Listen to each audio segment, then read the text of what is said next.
A few months ago, we were celebrating Sam Darnold hoisting the Lombardi Trophy, but now we are dissecting his uncertain contract future. Reports indicate the Seahawks face a dilemma similar to the messy standoff between Baker Mayfield and the Buccaneers. This situation is massive because Seattle must decide if they are willing to pay top dollar to keep their championship signal caller long term. Two factors define this update: the current salary negotiations and the potential risks for the franchise moving forward. The more details that surface, the bigger this predicament looks. Smash that like button, subscribe, and drop your name and city below. Alright, let's go. The Seattle Seahawks are currently keeping a close watch on a brewing contract standoff in Tampa Bay that could set a major precedent for our own quarterback situation. According to reporting by Cole Musgrove of Seahawks Wire, Buccaneers signal caller Baker Mayfield is feeling disappointed by the financial terms offered during his current extension negotiations. This development is hitting home for us because Sam Darnold, who navigated our team to that glorious Super Bowl victory last season, faces a similar looming reality. Darnold arrived here after we decided to move on from Geno Smith, and he has since proven his worth as a champion. This is where it gets real, because we must now determine if we are ready to pay a premium for his services after his current discounted deal expires. While Darnold is 2 years younger than Mayfield and carries a quieter personality, the business of the NFL remains cold and calculated. General Manager John Schneider usually handles these matters with discretion, but with a Super Bowl ring now firmly on Darnold's finger, his next contract will surely demand a significant investment.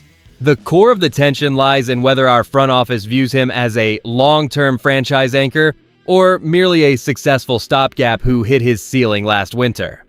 We are left wondering if Jody Allen will authorize the kind of massive spending required to retain a championship-winning quarterback in this modern, inflated market. How will the team reconcile Darnold's massive postseason success against the potential risks of a long-term commitment? We are a brand new channel pushing toward our first 1,000 subscribers, and every single person who joins this community helps us keep going. The most surprising aspect of this entire contract saga is how Sam Darnold managed to silence his critics in just 1 year by securing a Super Bowl LX championship for this franchise. After years of struggling through rocky tenures with 3 other organizations, his performance in Seattle has been nothing short of a career metamorphosis. Now here's the thing, the front office is likely feeling a mix of pride and trepidation because success carries a steep price tag in today's NFL. When you look at how the Tampa Bay Buccaneers are currently struggling to bridge the gap with their own veteran signal caller, it becomes clear why John Schneider is moving with such calculated caution. The team knows that holding a Lombardi Trophy brings immense pressure to lock in a long-term commitment that balances salary cap health with roster stability. We have seen this movie before in professional sports, where a player rides a wave of postseason glory into a high-stakes negotiation that defines the future of an entire organization. Behind closed doors, Mike McDonald and the leadership group are weighing if last year was a permanent breakthrough or a special moment that might be difficult to replicate. They are surely analyzing every snap and practice rep, knowing that committing massive guaranteed dollars to a player who previously struggled to find consistency is a gamble that requires nerves of steel. We as Seattle Seahawks fans want to see our champion rewarded for that ring, but history tells us that smart front offices must detach sentiment from the bottom line to ensure we stay competitive for years to come.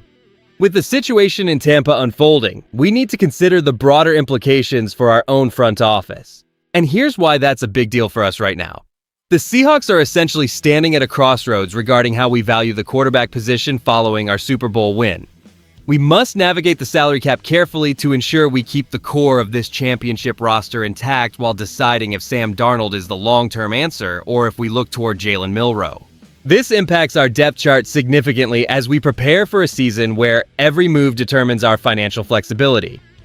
If we tie up too much money in a massive contract for a veteran, we risk losing the quality starters who built our defense into a juggernaut. Looking at our schedule, we have critical matchups against division rivals that will determine our playoff seeding and ability to secure a home field advantage in January. Our standing within the NFC is currently at an all-time high, but the margins in this league are razor thin.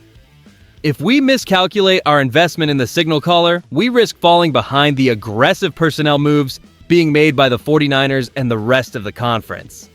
We are in a position to remain contenders for the next several seasons, but only if John Schneider approaches these negotiations with the same precision that brought us our latest title. We want to avoid the public drama seen elsewhere because our goal is to maintain the steady high level of excellence that our fan base expects year in and year out. It is a balancing act of loyalty versus sustainable team building. Securing Sam Darnold for the long term carries immense potential upside for this franchise because continuity at the quarterback position is the bedrock of championship football. Having already captured the Lombardi Trophy under his guidance, we know exactly what his ceiling looks like when he is comfortable in our system. By locking him in, John Schneider would provide the stability required to build a lasting dynasty while avoiding the chaotic revolving door that has plagued so many other organizations. The counterargument, however, is equally significant. Committing a massive portion of the salary cap to a veteran who was previously considered a journeyman carries inherent risk. We must balance his postseason success against the reality that our roster needs depth to stay competitive. NFL analysts at Seahawks Wire note that while teams like the Buccaneers are struggling with public friction, other franchises are closely evaluating the market value of veterans like Darnold and Baker Mayfield to avoid similar contract impasses. Let's be real, the comparison between these two signal callers is valid, but I suspect some media outlets are blowing the potential for a public fallout out of proportion. My honest take here is that our front office is far more disciplined than what we are seeing in Tampa Bay. Darnold understands his role within our culture, and while the price tag will surely be high following our recent Super Bowl run, I trust our leadership to manage these negotiations with the necessary quiet efficiency. We have the roadmap to success, and keeping our championship quarterback in the fold remains the most logical path forward, despite the inevitable cost of excellence. When you weigh the uncertainty currently bubbling in Tampa against the championship reality we enjoy here in Seattle, a clear blueprint for our future begins to take shape. This situation forces us to consider how the Seahawks manage success following a Super Bowl win, moving from a period of building to a phase of strategic retention. For those of us who have followed this team for decades, feeling confident heading into this season is easy because we finally have the stability of a championship-caliber signal caller who fits the culture Mike Macdonald is building. Sam Darnold has proven he is the right man for the job, and unlike the public friction seen elsewhere, his professional demeanor suggests a partnership that prioritizes winning over headlines. And honestly, we should feel optimistic because John Schneider has consistently shown he understands the value of keeping a winning core together when the stakes are at their highest. We are no longer guessing if our quarterback can lead us to the promised land. We have seen him do it. This newfound stability gives the front office the leverage to negotiate from a position of strength rather than desperation. It is a refreshing change of pace for a franchise that has navigated so many transitions over the years. With that said, given the differences in personality and age between the two players mentioned, would you feel comfortable giving Sam Darnold a long-term contract extension right now? If you enjoyed the video, do not forget to like it and subscribe to the channel. We are still pushing toward our first 1,000 subscribers, and every one of you helps us get there. Go Hawks! I'll see you in the next one.